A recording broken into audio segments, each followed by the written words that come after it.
yourself for a disclosure of the third kind in episode 3, the Frankie Dwyer Rowe testimony. Are we really alone?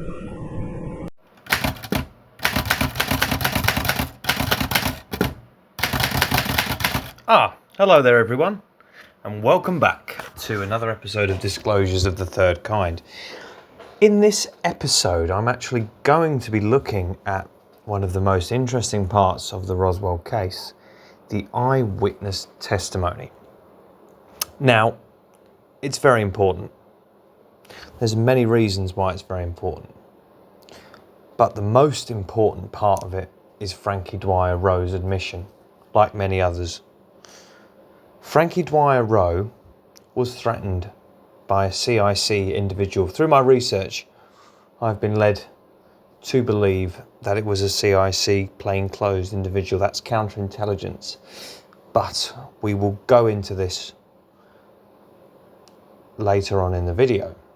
So, what really happened to Frankie Dwyer Rowe, and why is it so important?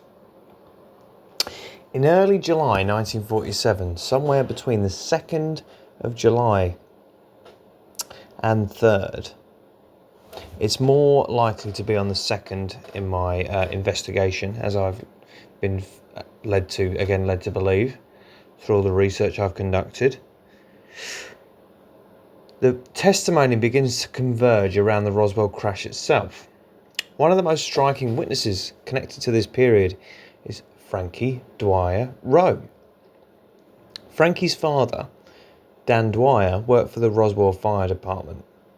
According to Frankie's account, he was sent out to what the authorities at first believed was a plane crash, around 30 to 35 miles northwest of Roswell. When Dan Dwyer reached the crash site with the rest of his fire department crew, he realised it was no plane at all that had crashed outside 30 to 35 miles northwest of Roswell. He described strange foil-like material that you could wad up in your hand and release, and it would return to its original shape. There was nothing like that in 1947. Frankie Dwyer Rowe explicitly stated that in her interview. She had scraped, as well as her family, tinfoil off gum wrappers and objects like that, and there was nothing like that she had seen before. The same went for Dan Dwyer. The strangest part of this was Dan Dwyer's seeing two grey alien bodies being loaded into the back of 40s style ambulances, so the type they used in the Second World War. They were being loaded in the back, and he looked, and one of them had quite a serene look on its face. He noticed that it looked like the creature, the child of the earth. Had black almond-shaped eyes. It looked at peace, but he said they were around 3 to 4 feet tall. The head was too big for the body. Again, when he explained that to Frankie Dwyer Rowe, the mother and her sister, they understood what that meant. It meant that the head was too big for the body if it looked like the child of the earth creature. So, again, as I've said, Frankie later described them as looking almost like child of the earth, but not quite. They had large, dark eyes, according to Frankie Dwyer Rowe, heads too big for their bodies, and a grey appearance that made them deeply unsettling. Again, I've explained the foil-like material. That alone would place Dan Dwyer close to one of the most extraordinary moments in the entire Roswell story. But the account doesn't end there, ladies and gentlemen. Not long afterwards, Frankie said she was sitting at her father's fire station because she wasn't feeling well and was waiting to be picked up. While she was there, a sheriff brought in a piece of material from the crash site. Frankie handled it herself. What she described about that material was one of the most important parts of her testimony. She said it was incredibly light, so light that when you held it in your hand, you could barely feel it with air at all. She said you could wad it up in your hand, squeeze it tight, and then let it go. And when you released it, it returned to its original shape. It flattened itself back out, and when it did, it didn't show the kind of creasing you would expect from ordinary tin foil, like she had scraped off gun wrappers in the Second World War. It could be compared to tin foil only in appearance, but it was not tin foil by any means. And she made that very clear. Because when it returned to its flat form, it was smooth and creaseless. If that testimony is accurate, and there is no reason to believe it isn't, because there's many other corroborating testimony that converge on hers too, then Frankie was not simply hearing second-hand stories. She was physically handling one of the strangest materials ever described in the Roswell case.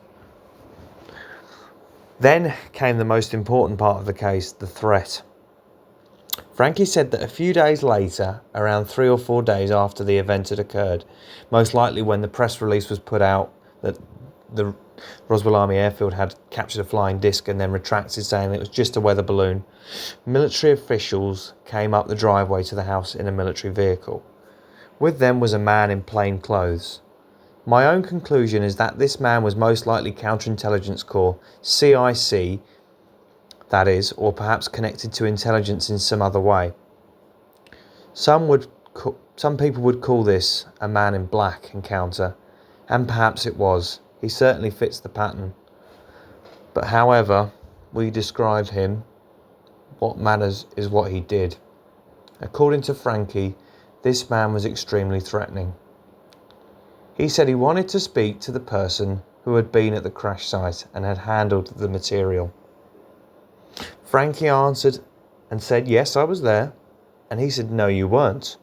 She answered again, "Yes, I was there, I handled it." And again he said, "No, you weren't." Each time, according to her account, he struck his hand with a club as he spoke. Then the threat became even darker. He told her that if she could not get that through her head, there were things they could do to her and her family. He said they could send her to a prisoner of war camp at Artesia, where wartime prisoners, such as the Japanese and the Germans, had been held. Or he said they could bury her out in the desert and no one would ever find the body, and that goes the same for the family. That is not the language of a routine military conversation. That is intimidation. That is coercion. That is the language of someone trying to shut down testimony before it spreads. What makes this account even more important is that Frankie said this was overheard and corroborated by her mother and sister, who were both there and present. So now the question really becomes, what exactly did Frankie Dwyer Rowe handle? What did her father really see out there, northwest of Roswell? And who was the plainclothes man who came to silence her? Because if this account is true, then Frankie Dwyer Rowe was not just another Roswell witness. She was a witness who physically handled the material and then received a direct threat to deny it ever happened. And that places her testimony among the most disturbing in the entire Roswell case. And I, for one, have not one for want of trying, have tried to unearth any more evidence pertaining to Frankie Dwyer Rowe's testimony. There are things such as the Ramey memo, as you can see I've got on screen here, which has been investigated by David Rudiak in 2002, and it found the disc and the victims of the wreck being shipped to Fort Worth, Texas, which completely discounts the original. This is just a weather balloon, and the special flight was cancelled. If this is correct, this is our proof, the smoking gun, if you will. Hopefully this year or the next we will have all the documents released. Those such as Frankie Dwyer Rowe, who has since passed, will never see disclosure, but for their sake we have to keep pushing. We have to keep pushing. The truth will come out eventually. It always does. although it's been 70 plus years, we're still pushing. So, hang in there, folks. The truth is out there. And if you have enjoyed this episode, please do check out my book, Beyond Roswell, Cold War Cover-Ups and Conspiracy Theories. I have been in contact with Kevin Randall, Nick Pope, and many others in ufology discussing this issue. So this work here will be of much interest to those of you who are keen ufologists such as myself. Thank you for watching, everybody, and this has been another episode of Disclosures of the Third Kind. Yeah, like and subscribe. Keep pushing for the truth. It is out there, and it's coming.